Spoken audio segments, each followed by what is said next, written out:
오늘부터 이 말씀과 함께 갈릴리반 교재를 가지고 공부하겠습니다. 여러분 다 바쁘시고 힘든데 이렇게 와주셔서 감사하고 그냥 제가 하는 말씀이 아니라 제대로 하나님 말씀에 대해서, 기독교 진리에 대해서 바르게 깨닫고 하는 귀한 기회가 될 수 있기를 주님 이름으로 축복합니다. 교재랑 이걸 다 준비했는데 이게 완판이 돼가지고요. 이게 저희가 이걸 꽤 많이 준비했는데 빵도 모자라고 우유도 모자라고 교재도 모자라고 지금 복사를 했습니다. 혹시 교재 없으신 분, 복사본조차 없으신 분, 복사물도 없으신 분 손 들어주시고 목사님들이 알아서 좀 갖다 주시면 좋겠습니다. 교재는 다음 주에 좀 더 제대로 해서 드리겠습니다. 목사님들이 이렇게 왔다 갔다 하실 때 손 드시면 교재는 드리도록 하겠습니다. 그리고 오늘 칠판이 좀 작습니다. 많이 쓰지 말라고 아마 작게 한 것 같은데요. 많이 쓰지 않고 하도록 그렇게 하겠습니다. 제가 말씀드린 대로 이 갈릴리반은 기독교가 무엇을 믿는 종교인가, 그 핵심 진리에 대해서 공부를 하겠습니다. 오늘부터 이제 12주간 공부를 할 텐데 저도 여러분들도 12주 공부가 끝나고 나면 내가 지금까지는 예배드리면서 신앙에 대해서 여러 가지 많은 걸 들었지만 정리가 정확하게 되지 않았는데 12주 딱 공부 끝나고 나면 정리가 딱 돼서 누가 물어도 기독교 복음의 핵심을 잘 설명할 수 있는 지혜를 성령 하나님께서 여러분 각자에게 주실 줄로 믿습니다. 자, 그런 의미에서 지금부터 공부를 한번 하도록 하겠습니다. 자, 표지 보시지요. 표지. 자, 표지에 성경 말씀 있죠. 오직 성경은 다 보이시죠? 자, 함께 읽습니다. 시작. 오직 성경은 하나님의 감동으로 된 것으로 교훈과 책망과 바르게 함과 의로 교육하기에 유익하니 이는 하나님의 사람으로 온전하게 하며 모든 선한 일을 행할 능력을 갖추게 하려 함이라. 아멘. 이게 성경 말씀을 읽어야 되는 이유죠. 하나님의 감동으로 됐기 때문에 교훈과 책망과 바르게 함과 의로 교육하기에 유익한 것이 하나님 말씀이다. 그러면 이번 학기에 저하고 하는 공부는 뭐냐 하면 이 하나님 말씀을 주제별로 체계적으로 정리를 해서 배우는 겁니다. 그러니까 예를 들면 여러분 가지신 교재로 보시면 자 11페이지 한번 보시죠. 12페이지가 13페이지가 되겠군요. 스케줄 보십시오. 스케줄. 페이지가 없죠. 스케줄 이렇게 보시면 나옵니다. 그래서 오늘은 서론입니다. 원래 서론이 좀 재미가 없거든요. 오늘 재미없다고 다음 주에 안 오고 이러면 안 됩니다. 서론은 원래 그런 거죠. 자, 그리고 9월 12일은 성경이 어떤 책인가 배우고요. 그 다음에 2주간 쉬고 일정도 있고 추석 연휴라 쉬고 10월 첫째 주에 하나님, 그리고 예수님, 그리고 성령님, 그리고 맨날 들어도 헷갈리는 삼위일체, 그리고 구원. 왜 예수님을 꼭 믿어야 되는가? 다른 종교가 아니라. 그것 6번째 주에 하겠습니다. 7번째 주는 예정론. 하나님이 다 구원으로 예정을 했다는데 그러면 지옥 갈 사람도 예정을 했나? 내가 오늘 수요 기도에 내 의지로 온 것 같은데 이것도 예정인가? 오늘 밤 11시 반까지 하는 것도 예정인가? 예, 이런 거 공부하도록 하겠습니다. 예, 흥분하지 마십시오. 제가 알아서 하겠습니다. 8번째, 9번째 주는 이 시대가 지금 어떻게 변해가고 있는가? 이 시대 서양은 기독교를 어떻게 이해하고 이 시대 사상이 어떻게 이해되는가?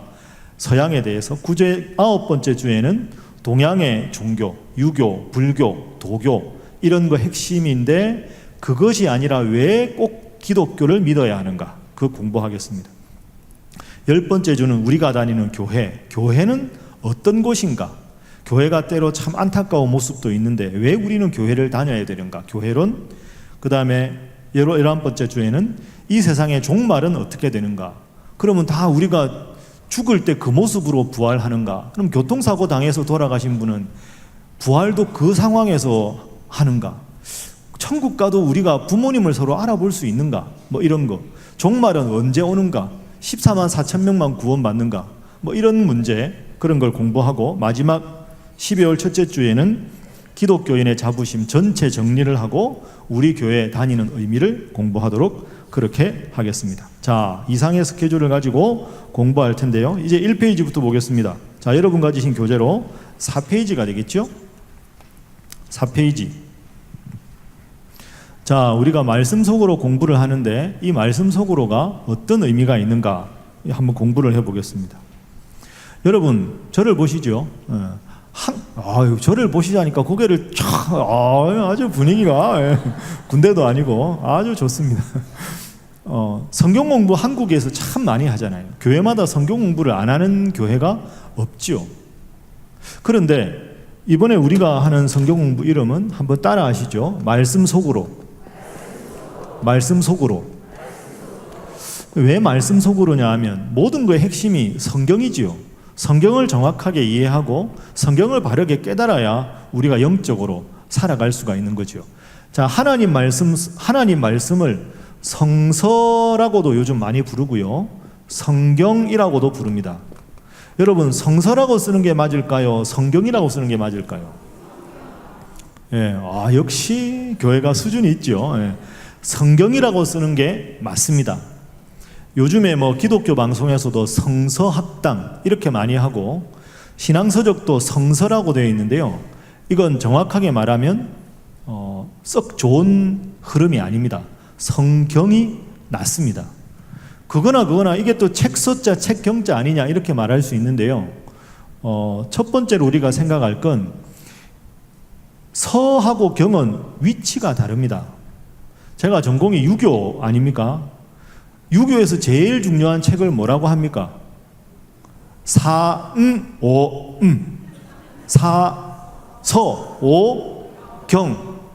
그럼 9번 이름 되는데 왜 구서 이렇게 안 하고 구경 이렇게 안 하고 사서오경이라고 할까? 서와 경에는 수준 차이가 있기 때문입니다. 경이라고 붙은 건 성인의 말씀이라 1.1획도 바꿀 수 없는 제일 위대한 경전을 경이라고 하고요. 서는 그 바로 밑에 단계의 중요한 책이 서입니다. 그러니까 이게 서를 써도 되고 경을 써도 되지만 우리나라 기독교가 들어오기 전에 500년을 지배한 유교 전통에서 경이 제일 거룩하고 위대한 책이라는 게 우리 전통인데 굳이 우리가 성경 말씀을 할 때 그걸 절하해가지고 성서라고 쓸 이유는 있다 없다? 없는 거지요. 그래서 우리는 앞으로 성서라고 해야 될까요? 성경이라고 해야 될까요? 성경이라고 하는 것이 맞다. 그래서 우리가 말씀 속으로와 같은 걸 성경 공부한다 이렇게 말하잖아요. 성서 공부가 아니라 성경 공부. 하나님 말씀은 성경이라고 한다. 오늘부터는 교회가 수준이 있으니까 여러분 중에 누구라도 성서라고 하지 말고 누가 혹시 성서라고 하면 흥분하지 말고 그건 잘못이다. 성경이 정확한 표현이다. 그렇게 가르칠 수 있는 여러분 다 되기를 바랍니다. 빵 드셨죠? 우유 드셨죠? 많이 드시고 가만히 앉아 계시면 졸립니다. 그러니까 인사를 자주 하겠습니다. 옆에 분들과 인사하지요. 성서가 아니라 성경입니다. 예. 자, 두 번째는요. 따라하겠습니다. 공부. 우리가 성경 공부하는 거 아닙니까? 공부. 공부라는 말은 그냥 영어로 study다, learning이다 이렇게 하는데요. 이걸 공부는 그냥 배울 학자 아닌가? 배우는 게 공부지. 이게 정확하게 아닙니다. 공부라는 말의 한문의 원래 뜻은 배워서 내 삶으로 연결돼서 내 삶이 변하는 것까지가 공부입니다. 그러니까 오늘 어디 갑니까? 교회 갑니다. 예배 보러 갑니다. 이게 아닌 거죠. 성경 공부를 하러 간다 하는 말은 말씀을 배운 만큼 내 삶이 변하는 것까지가 뭐다? 공부다. 그러니까 성경 공부 이거 잘못해서 잔뜩 해서 머리만 이만큼 커지고 하나도 실천이 없다. 이건 공부를 제대로 못한 거다. 그래서 공부는 한자로 굳이 쓰면 이 배울 학자 앞에 이 위자를 씁니다. 위자. 이거는 행위하다 하는 거죠. 배운 것을 삶으로 실천하는 것까지가 공부입니다. 그러니까 여러분 공부를 제대로 하는 학생은 선생님 수업만 듣지 않습니다. 집에 가서 뭐 합니까? 예습 복습을 하는 겁니다. 예습 복습은 선택이다, 기본이다. 기본이다. 그러니까 여러분 미리 읽어오시고 집에 가서도 한번 읽어보시고, 한 번 듣는다고 다 아십니까? 아니죠. 들은 거 정확하게 이해해서 여러분들이 잘 해서 다음에 여러분보다 자녀들이, 후배들이 공부할 때 정확하게 여러분이 알려드려야 되지 않겠습니까? 그래서 성서가 아니라 성경이다. 공부는 머리만 아는 게 많아지는 게 아니라 알기 때문에 달라지는 것까지가 공부다. 그래서 여러분 이제 12주간 성경 공부하는 동안에 기도도 더 열심히 하셔야 되고 예배도 더 열심히 나와야 하는 줄로 믿습니다. 옆에 분들과 인사하겠습니다. 꼭 그렇게 하시기 바랍니다. 한 번 더 하겠습니다. 잘 하실 줄 믿습니다. 예. 그래서 우리가 말씀 속으로가 기본적으로 성경 공부니까 성경 공부라는 단어를 쓸 때 성경, 공부 이 뜻을 정확하게 이해해야 한다. 이렇게 정리하시면 되겠습니다.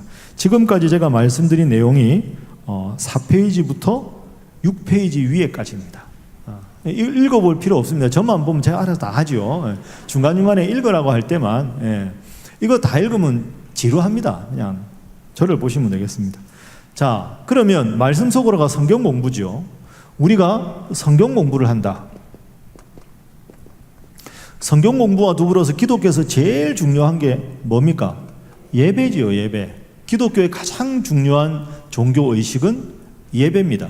그럼 이 성경 공부하고 예배가 어떻게 연결되는가? 이것만 서론으로 한 번 더 생각을 해보겠습니다. 우리 교회가 이번에 네 가지 코스로 2년간 공부하는 게 말씀 속으로고요. 3년에 한 번 성경을 전체 읽는 게 말씀과 함께 열심히 하고 계십니까? 오늘 뭐 읽었습니까? 가만히 계신 분은 뭡니까? 여호수아서입니다. 그죠? 여호수아서 열심히 읽으셔야 됩니다. 그러니까 말씀과 함께는 매일 내가 읽는 말씀이고, 이건 계속 읽어온 말씀을 조직적으로 정리하는 과정입니다. 그러니까 성경 공부만 하고 말씀과 함께를 안 하는 것도 안 되는 거고, 말씀과 함께만 열심히 한다고 이것이 내 것이 되지 않으니까 두 개는 함께 해야 되는 거죠. 자, 그러면 말씀과 함께 말씀 속으로 하고 예배가 어떻게 연결되는가 한번 보겠습니다. 성경 공부는 말씀 속으로죠. 우리가 하는 게 말씀과 함께, 모든 게 핵심이 말씀입니다. 새벽 기도회 때 그래서 우리 교회는 말씀과 함께 교재를 가지고 하루에 한 장씩 성경 읽기를 하는 거죠. 그러니까 말씀과 함께 하고 예배가 떨어져 있는 게 아니라 새벽기도 매일 말씀과 함께 교재로 읽으면서 하루를 시작하는 것. 그리고 아시는 대로 주일날 제가 설교하는 본문은 말씀과 함께 한 주간 읽은 말씀 중에서 여러분들과 나누고 싶은 말씀을 다시 한번 하는 것. 여러분, 그게 목사한테는 아주 도움이 됩니다.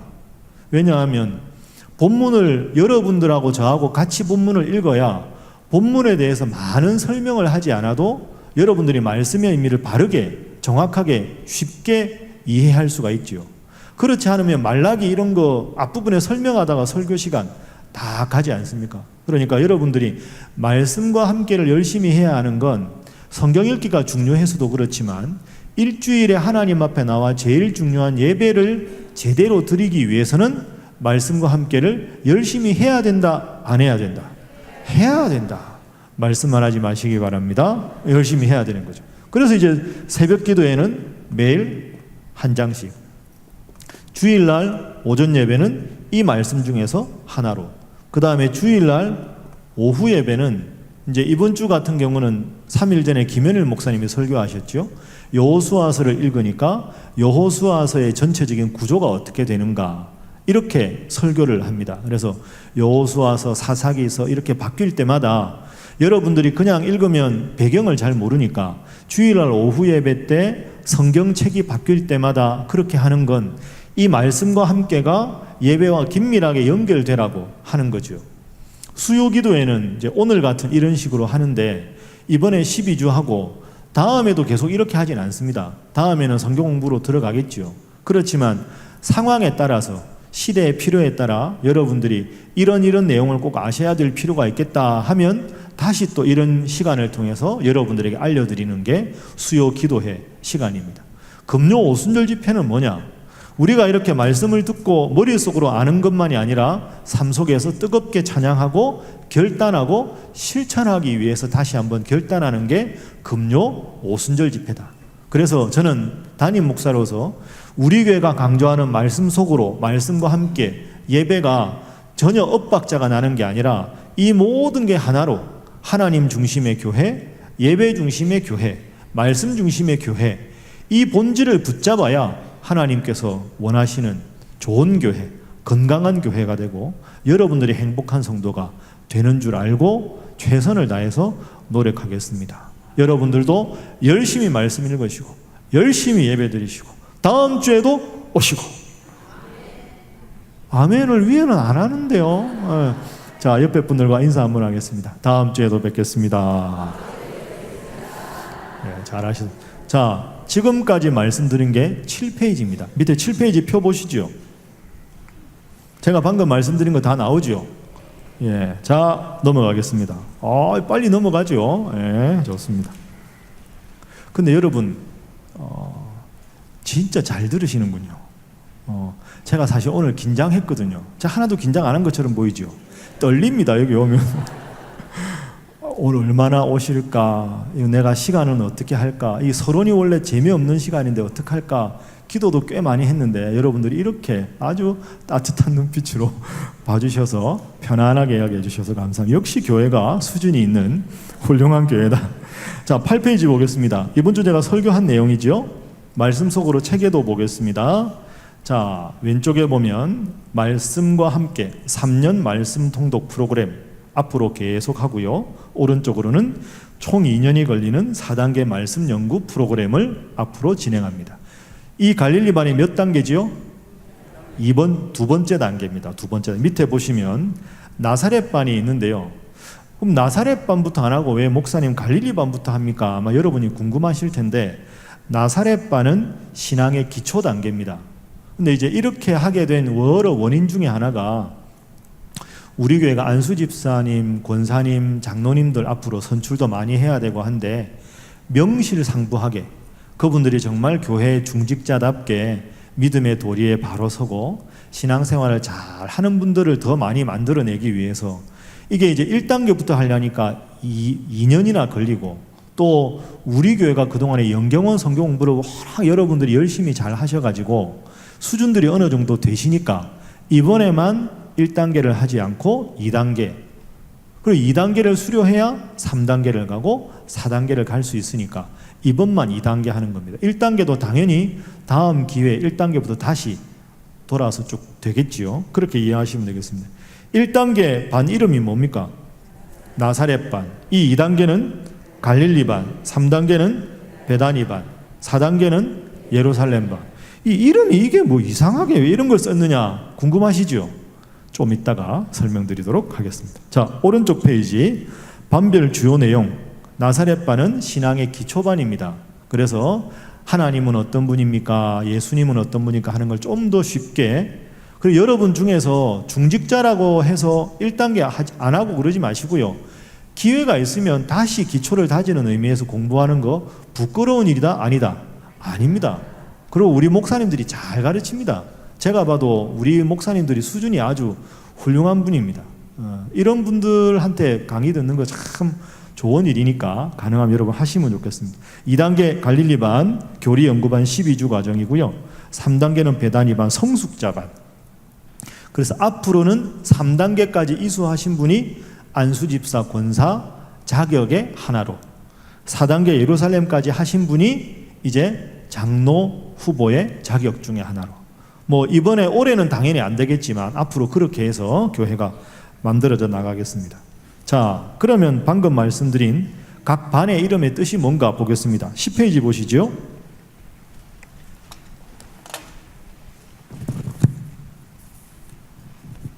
자, 말씀 속으로 교재를 펴내면서 해봐서 세 번째 문단 보겠습니다. 무고한 예수님이 찾으셨습니까? 네, 대답도 잘하시고 감사합니다. 제가 읽어봅니다. 무고한 예수님이 십자가에 달려 돌아가심을 목격하고는 실망하고 낙담한 두 제자가 어디로 걸어갑니까?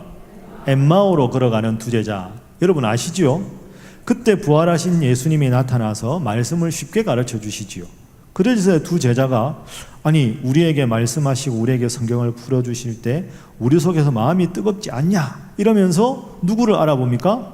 예수님을 알아봅니다. 자, 여러분 고개 드시죠? 예. 엠마오에서 제자들이 예수님을 제대로 알아봅니다. 그러니까 어떻게 보면 부활하신 예수님을 제대로 깨달은 게 엠마오입니다. 그러니까 우리는 사실은 엠마오라고 하는 지명, 엠마오가 상징하는 건 주님을 완벽하게 깨닫는 순간. 근데 그 가기 전에 지명이 있어요. 자, 보시면 11페이지 맨 첫 번째 반 나사렛반입니다. 나사렛. 나사렛은 무슨 생각이 드십니까? 예수님 어린 시절을 보낸 거죠. 그러니까 이게 기초반이 되는 겁니다.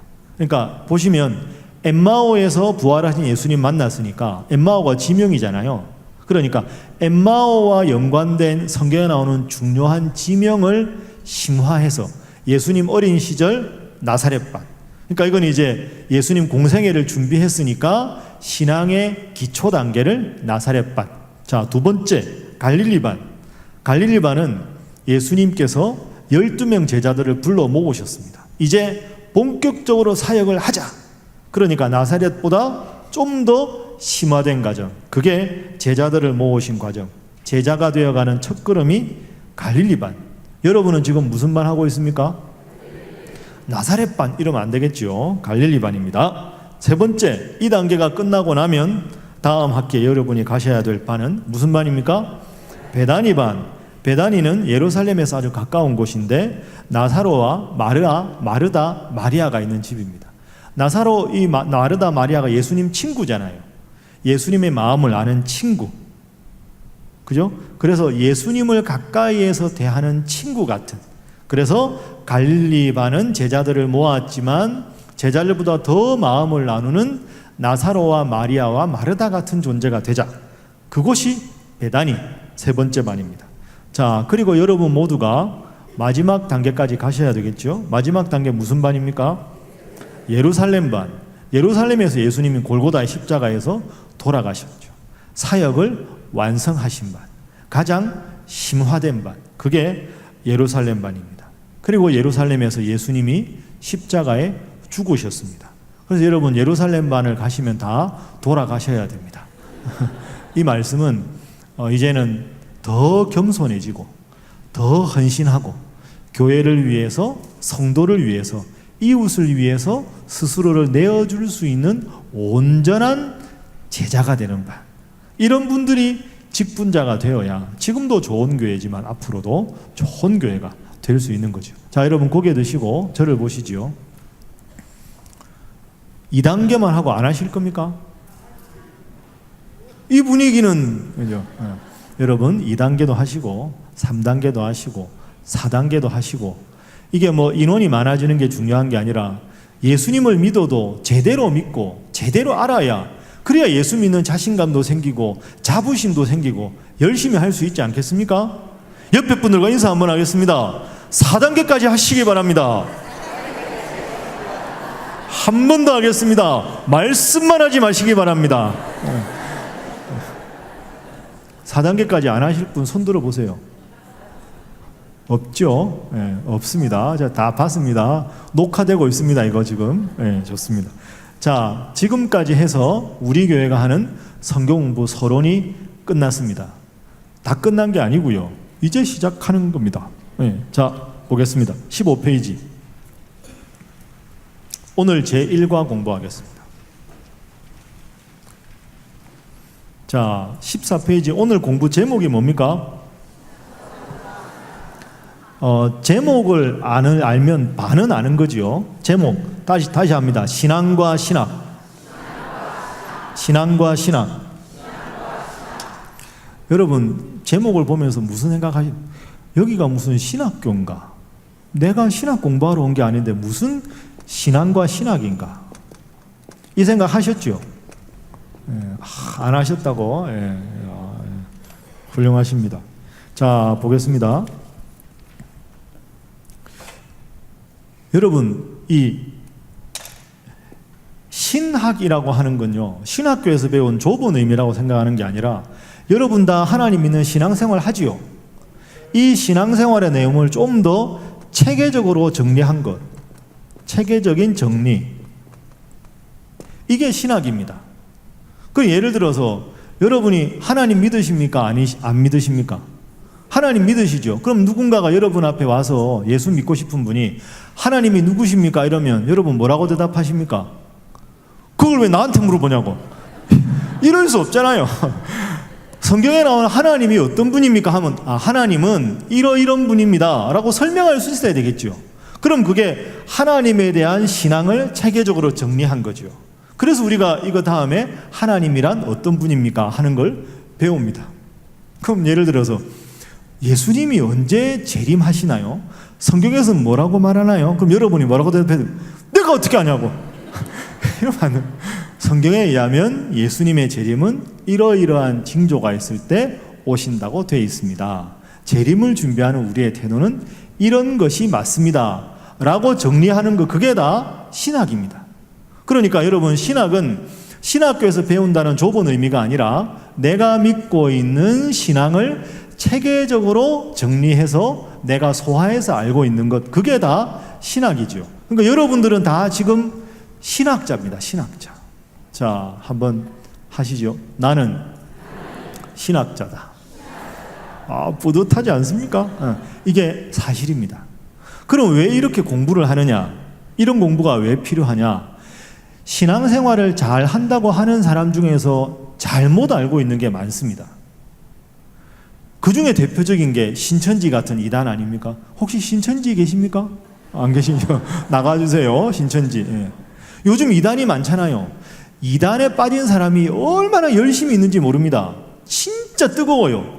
그런데 그 뜨거움이 잘못된 뜨거움이 문제인 거죠. 그러니까 하나님을 믿는 신앙이 체계적으로 바르게 정리돼야 되는데 잘못 정리되면 이단에도 빠지고, 이단에 빠진 사람들이 잘못이 뭐다라고 말할 수 있으려도 제대로 정리해야 되죠. 사실은 제가 고백할 게 있는데요. 이번 학기에 여러분이 공부할 이 과목들은 신학교에서 한 학기씩 배우는 과목입니다. 하나님 한 학기, 예수님 한 학기. 이런 신학교에서 이걸 다 배우려면 6년 이렇게 걸리는 거를 12주 동안 1시간씩 깔끔하게 정리하는 거 보통 일이 아닙니다. 우리 교회가 그만큼 그렇죠. 수준. 그런데 많이 아는 게 중요한 게 아닙니다. 많이 아는 게 아니라 알아야 될 내용을 정확하게 바르게 핵심만 아는 게 중요하죠. 그래서 이런 좋은 분위기의 마지막 시간에는 시험을 볼까 생각하고 있습니다. 전체적으로 한번 딱 정리를 할까. 시험 보는 방식에 대해서는 그때 가서 제가 말씀드리도록. 그렇다고 인상 쓰고 이렇게 안 해요. 편안하게 하도록 그렇게 하겠습니다. 자, 그래서 오늘은 신앙과 신학인데 신학은 신앙을 체계적으로 정리한 것이다. 또 하나 이거 기억하시고요. 두 번째로 보십시오. 이거 보세요. 그거 안 봐도 됩니다. 신앙에 열심히 있고 신학에 바로 서지 않으면 이단에 빠집니다. 그러니까 여러분, 이단에 빠지는 사람 중에서 열심이 없는 사람이 없습니다. 열심이 없으면 이단도 안 빠집니다. 열심이 없는데 뭐 갑니까? 그러니까 뜨거운 열심은 있는데 바르게 못 배우면 이단에 빠지는 거죠. 그러니까 신앙만 뜨겁고 신학이 제대로 서지 않으면 바르지 않은 겁니다. 그런데 공부는 많이 해서 아는 것만, 신학은 잔뜩 아는데 열심이 없으면 닝닝하게 되는 거죠. 차지도 않고 덥지도 않고. 그러니까 이렇게 말할 수 있습니다. 신앙이 없는 신학은 공허할 수 있고, 신학이 없는 신앙은 맹목적일 수 있다. 이 분위기가 잠깐 어려워. 아닙니다. 교회가 수준이. 다시 하겠습니다. 신앙이 없는 신학은 공허해질 수 있고, 사람이 냉랭하게 공허해질 수 있고, 신학이 없이 뜨거운 신앙만 있으면 맹목적인 신앙이 될 수 있다. 이 멋있는 표현이죠. 신학이 없는 신앙은 맹목적일 수 있고 신앙이 없는 신학은 공허해질 수 있다. 이런 거 외우는 겁니다. 이거 누가 한 말일까요? 제가 한 말입니다. 그러니까 결론은 뭐냐? 신앙생활도 열심히 하고 바르게 배워야 한다. 따라하겠습니다. 바로 알고 바로 믿자. 바로 알아야 바로 믿는 거죠. 그래서 이번에 12주 동안은 바로 아는 것, 그래서 바로 믿고 바로 사는 것, 그게 목적이다. 이렇게 생각하시면 되겠습니다. 자, 15페이지 앞부분에 제가 성경 구절을 하나 써뒀습니다. 너희 마음에, 이거 있죠. 자, 세 줄 함께 한번 베드로전 3장 15절인데 읽어봅니다. 시작. 너희 마음에 그리스도를 주로 삼아 거룩하게 하고 너희 속에 있는 소망에 관한 이유를 묻는 자들에게는 대답할 것을 항상 준비하되 온유와 두려움으로 하고. 아멘. 자, 이 말씀이 우리가 지금 이번 학기에 공부하는 전체적인 목적입니다. 너희 마음에 그리스도를 주로 삼아, 그리스도를 주로 삼아 믿는 사람을 뭐라고 합니까? 그러니까 그리스도인, 우리같이 성도지요. 성도들은 마음속에 소망이 있습니다. 예수님에 대한 소망, 천국에 대한 소망. 그런데 그 소망에 대한 이유를 묻는 사람들, 쉽게 말하면 아니 뭐 그렇게 교회 열심히 다녀요? 왜 하나님을 믿어요? 왜 예수님을 믿어요? 라고 묻는 사람들에게 어떻게 하라 그랬습니까? 대답할 것을 항상 준비하되. 따라합니다. 대답할 것을 항상 준비하되. 이게 이번 학기 공부하는 목적입니다. 그러니까 주님을 믿지 않는 사람들이 왜 예수를 믿어요? 다른 종교 믿으면 안 돼요? 아니 그냥 내가 편하게 살면 되지 뭐 일요일마다 쉬는 날인데 교회 다녀요? 라고 왜 믿는지를 묻는 사람들에게 대답할 것을 항상 준비해야 됩니다. 그걸 왜 나한테 물어보냐고. 이래가지고 무슨 전도가 되겠습니까? 왜 교회 갑니까? 내가 하나님 믿는 이유는 이러이러한 기쁨이 제 마음속에 있어서 그렇습니다. 저는 하나님 믿으니까 이게 너무너무 행복하고 좋고요. 예수님은 이런 분이고요. 교회는 이렇고요. 기도는 이런 거랍니다. 이게 너무너무 좋아서, 이게 너무너무 행복해서 교회 간답니다. 제가 믿는 하나님을 우리 이웃분도 친구분도 함께 믿었으면 좋겠습니다. 그러니까 믿는 이유를 묻는 사람들에게 대답할 것을 준비하기 위해서 공부한다. 자, 그러면 두 번째 줄에 소망에 관한 이유라는 단어가 로고스라는 단어입니다. 라틴어로, 헬라어로 대답하다. 이게 대답하다라는 단어가 아폴로기아거든요. 그래서 로고스라는 단어하고 아폴로기아라는 단어를 합해서 만든 단어가 있는데요. 밑에서 세 번째 줄 보시면 변증학이라는 단어 나오죠. 찾으셨죠?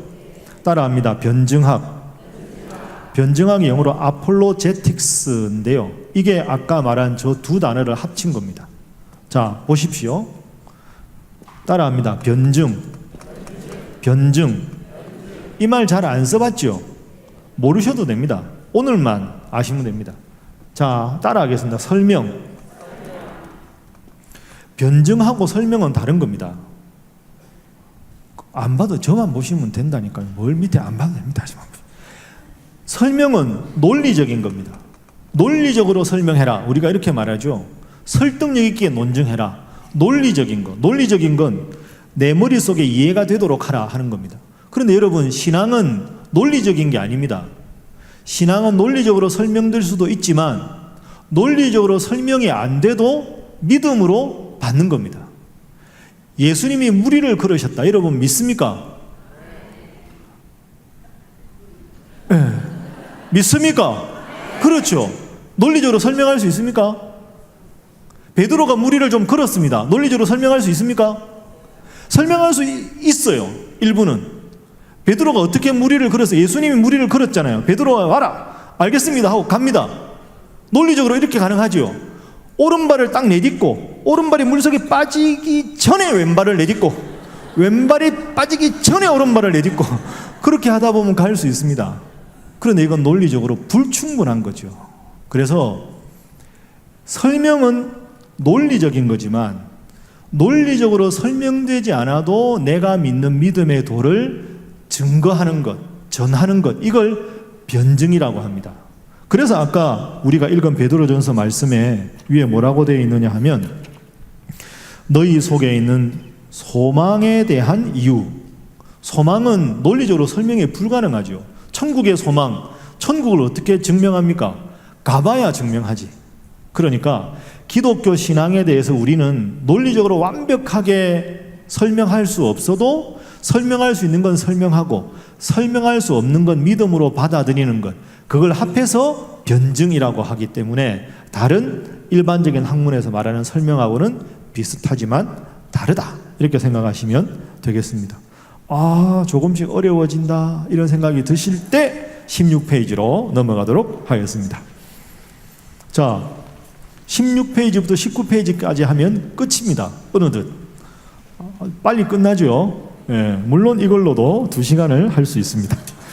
자, 1번 복습합니다. 방금 한 거 전체적으로 말씀드려요. 왜 이런 공부가 필요한가? 왜 갈릴리반을 하는가? 내가 앞으로 꼭 장로님이 한번 돼보고 싶은데 하라니까 한다, 이렇게 혹시 생각하시는 분이 계시, 그게 아니고요. 신학은 기독교 신앙의 핵심적인 내용, 하나님, 예수님, 성령, 이런 것을 체계적으로 정리한 학문이다. 신앙은 하나님에 대한 신뢰와 고백적인 믿음이다. 믿음이 신앙생활이지요. 믿음 생활을 체계화한 게 뭐다? 신학이다.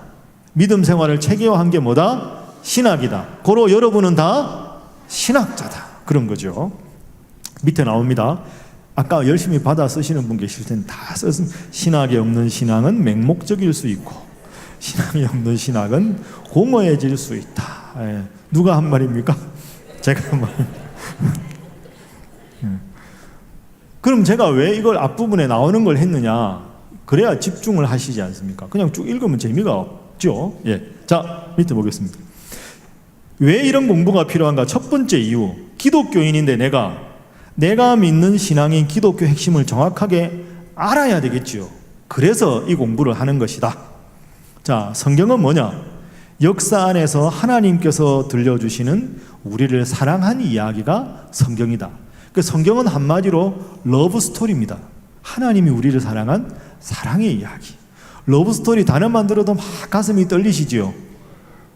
그러시는데요. 목사님 우리 나이 돼 보세요, 뭐 이런 분들 있는 것 같은데, 성경은 하나님 우리를 사랑한 러브 스토리입니다. 그러니까 성경 읽을 때는 연애 편지 읽는 마음으로 읽어야 사실은 은혜가 됩니다. 그거는 성경 이야기할 때 좀 더 하도록 하겠습니다.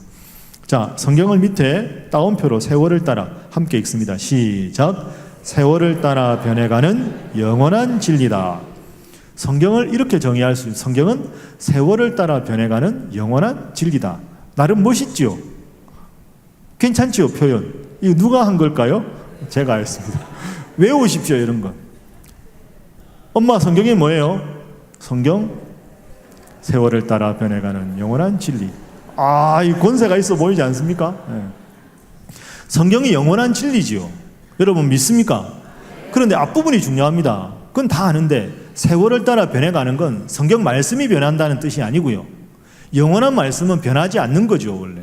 그럼 세월을 따라 변하면서 변하지 않는 게 뭘까? 세월을 따라 변하는 건 성경을 바라보는 시대의 가치관이 변하는 거죠. 옛날에는 뭐 동성애 이런 거 문제 전혀 안 되다가 요즘에 막 동성애 문제 생기고, 옛날에 환경오염 심하게 할 때는 별로 관심 안 갖다가 환경 문제, 그러니까 성경은 불변하는 영원한 진리인데 성경에서 어떤 점을 자꾸 변화해서 바라보느냐 하는 시대마다 안목이 달라집니다.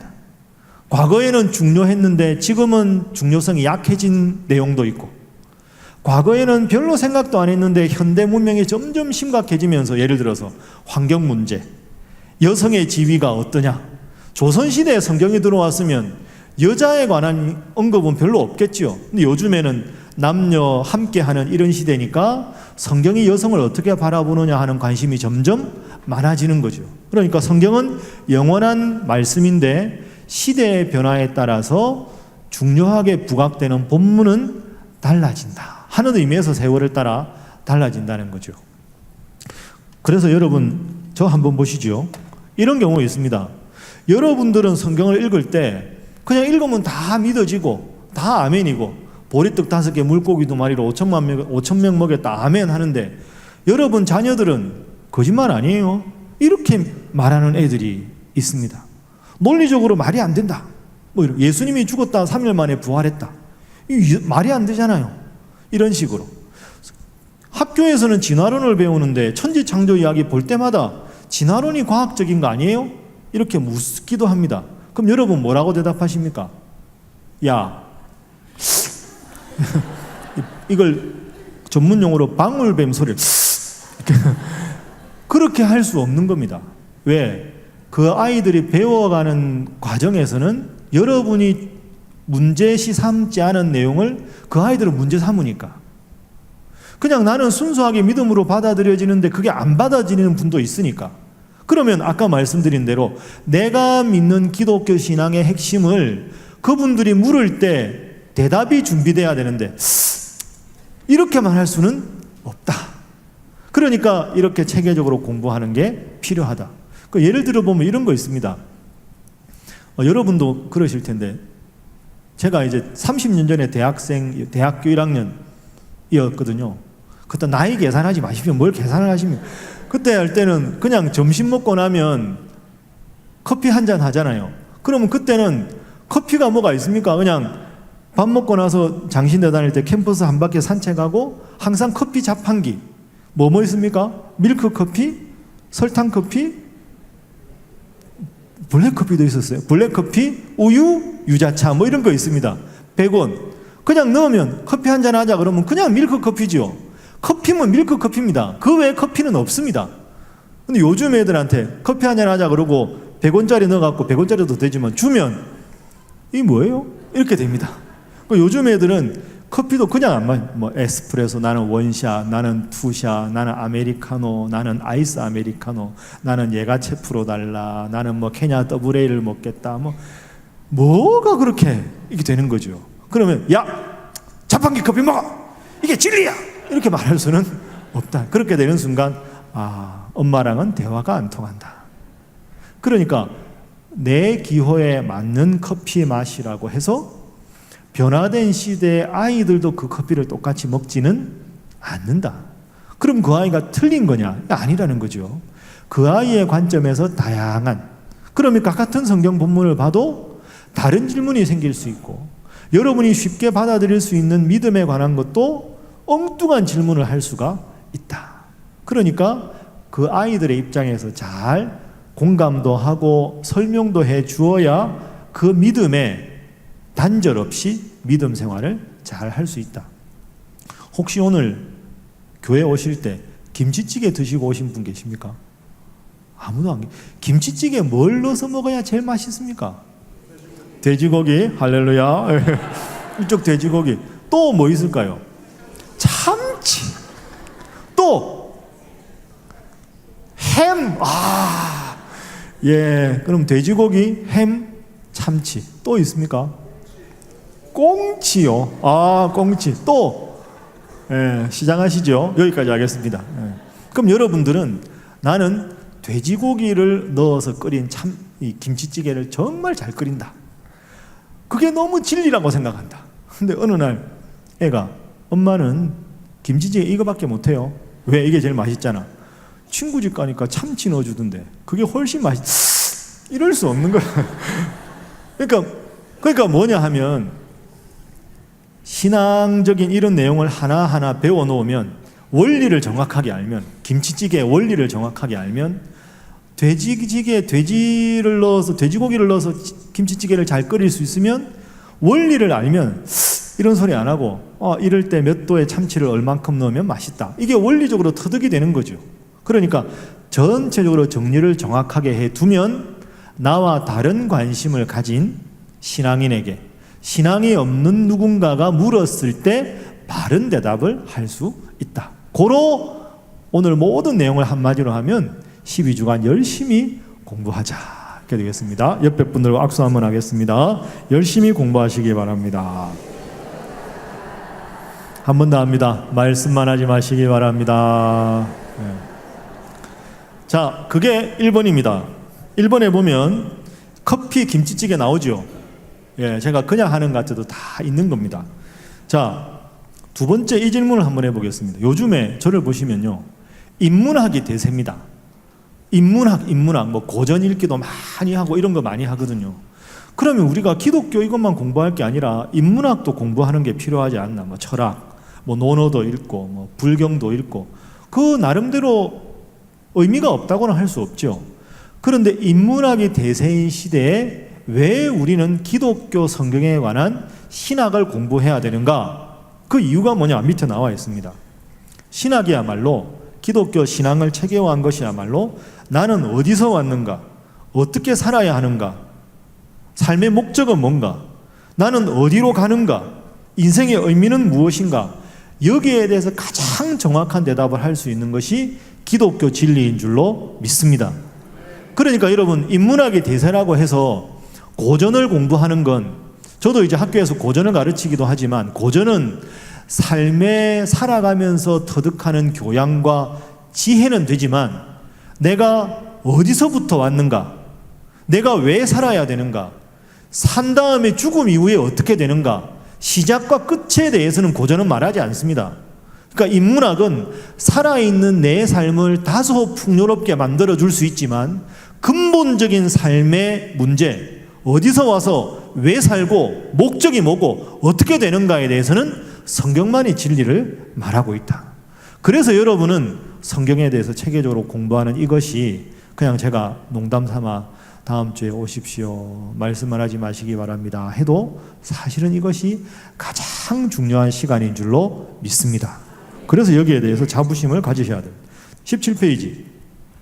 자, 맨 위에 줄 함께 읽습니다. 시작. 믿음이 인생에 대한 참된 삶을 가능하게 한다. 그게 방금 말씀드린 거죠. 어디서 와서 어떻게 살고 어디로 가야 되는가는 기독교 신앙, 믿음이 인생의 참된 삶을 가능하게 하니까 열심히 공부해야 한다. 그래서 우리는 이미 믿음을 가졌으니 믿음을 체계화하는 이해를 추구하는 신앙을 가져야 한다. 그래서 이 공부를 한다. 두 번째 이유, 잘못된 가르침에 경계하는 것, 이게 필요합니다. 잘못 배우면 이단에 빠지는 경우가 참 많이 있죠. 그게 두 번째 공부하는 이유입니다. 세 번째, 공부를 해야 기독교인이라는 걸 자랑스럽게 여길 수 있습니다. 야, 내가 믿는 기독교가 이렇게 위대한 종교구나. 내가 하나님 믿는다는 게 진짜 훌륭한 일이구나. 제가 사실 제일 여러분들하고 앞으로 신일교회 담임 목사로 있으면서 여러분이 정말 많이 느끼고 싶은 게 이겁니다. 야, 지난주 설교했지만 내가 진짜 하나님 믿는 게 너무너무 잘된 일이구나. 내가 뭐 가진 것 많지 않고 배운 것 많지 않고 해도 하나님 믿는다는 거, 이거 하나만으로 나는 행복의 모든 걸 누리는구나. 이걸 여러분이 느낄 수 있어야 그게 예수를 잘 믿는 것인 줄로 믿습니다. 그리고 그 중에서 하나님 믿는 게 이렇게 좋은데 그 중에서도 내가 신일교회 성도라는 게 진짜 이게 어떻게 내가 이 동네에 살고 어떻게 내가 이 교회를 와가지고 이리로 시집을 와가지고 이렇게 전도를 받아가지고 신일교회, 이런 마음이, 적어도 교회에 대한 그 정도 자부심이 있어야 되지 않겠습니까? 여기 아멘 안 하는데요. 그러니까 여러분, 기독교인의 자부심, 그래서 12주간 공부하면서 야, 기독교라는 게 참 위대한 종교다, 이렇게까지 명쾌하게 인생의 이치를 설명하는구나, 그렇게 깨달아야 한다 하는 거죠. 자, 2번 밑에 박스 안에 거, 이건 아까 제가 변증과 설명에 대해서 했던 겁니다. 넘어가도 되겠습니다. 자, 18페이지. 마지막이다, 이런 생각이 드시죠? 예. 일반 학문은 아까 말씀드린 대로 설득과 논증으로 이해를 추구합니다. 그러나 우리가 이번에 배우는 신학은 변증, 그러니까 이해와 더불어 믿음, 이렇게 생각하면 되죠. 일반 학문은 이해만 추구하는 거고 우리는 이해와 더불어 믿음 함께 강조한다. 그래서 제가 책을 읽다가 이런 멋있는 표현을 봤습니다.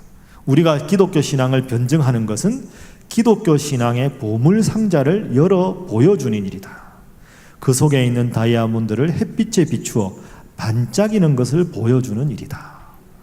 기독교 신앙이 다이아몬드 같은데 이걸 밝은 햇빛에 쫙 드러내서 보여줘서 다른 사람들도 함께 신앙생활을 하게 하는 것. 그래서 밑에 봅니다. 변증은, 자, 이 두 줄을 함께 읽어보죠. 시작. 변증은 기독교 복음이라는 잔치에 오라는 대화이고 전도는 이 잔치에 함께 가자고 하는 초대이다. 이건 누가 한 말일까요? 아닙니다. 이건 책에서 인용한 말입니다. 여러분, 우리가 그러니까 이 공부해서 교회 옵시다, 내가 믿는 하나님이 이렇게 훌륭한 겁니다 라고 하는 건 그분들을 초대한, 말하는 거고, 그래서 직접 모시고 오는 게 전도입니다. 여러분, 요즘에 그 TV 프로그램 보면 맛집 이야기 엄청 많습니다. 그래서 그 개그우먼 이영자가 가는 휴게소마다 그 고유한 메뉴가 있지 않습니까? 다 드셔보셨습니까? 아, TV를 안 보시는군요. 보면 전부 맛집 선전하는 이런 거 보면 진짜 맛있어 보이잖아요. 그러면 맛집에 대해서 우리가 두 가지 논리적으로, 거기 가봤어요? 아니요. 진짜 너무 맛있어요. 너무 맛있어요. 뭐가 그게 이렇게 막 해서 와, 진짜 먹고 싶다. 진짜 먹고 싶다. 이게 우리가 배우는 목적입니다. 하나님 믿는 게 진짜 좋은 거거든요. 뭐가 좋은데? 세상에 이게 좋고 이게 좋고 이게 좋고, 와, 여기까지, 우와, 여기까지가 공부하는 거고, 그러면 그 맛집에 같이 가실래요? 갑시다. 날짜 잡아서 함께 가는 거, 그게 뭐다? 전도다. 이렇게 되는 거죠. 제대로 알아야 교회 갈래요?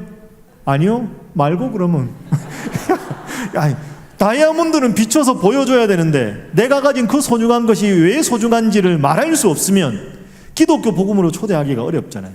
그래서 바로 알고 바로 믿고 바른 신앙에 초대하는 것, 그게 필요하다 하는 거죠.